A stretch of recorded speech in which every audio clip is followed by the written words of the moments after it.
তখন তো আমার এন্ডোর্সমেন্ট ছিল অনেকগুলো এন্ডোর্সমেন্ট ছিল, একটা দুইটা না, প্রায় 20টার উপর এন্ডোর্সমেন্ট ছিল। এরপরে আমি জাতীয় দলে খেলেছি, সবকিছু আমি তো খেলাধুলা করে যা কিছু করেছি তা আমি ওই সময় করেছি। আর আমি যে বাড়িটা নড়াইলে আমার মাকে করে দিয়েছিলাম, যেটা বলছি বারবার 15 সালে, তো জানি সেই বাড়িটা তো এখন আর নাই, এখন তো ভেঙে চুরে শেষ করে দিয়েছে।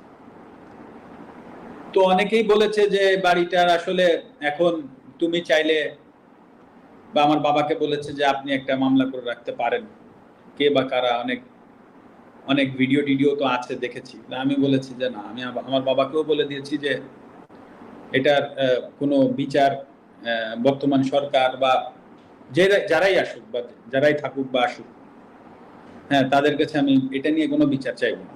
কারণ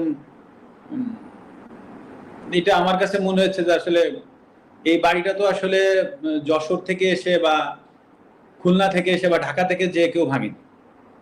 হ্যাঁ, নড়াইলের মানুষ কোনো না কোনো জায়গা থেকে উঠে এসে ভাঙছে।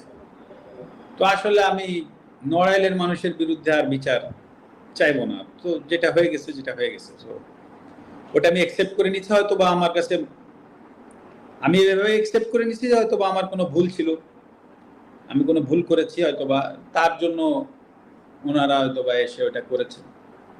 তো আমার মনে যদি বিন্দুমাত্র কষ্ট এখন আর নাই, আমি মানে কষ্ট নাই এই কথাটা ভুল, মানে কারো প্রতি রাগ ক্ষোভ এগুলো কিছুই নাই।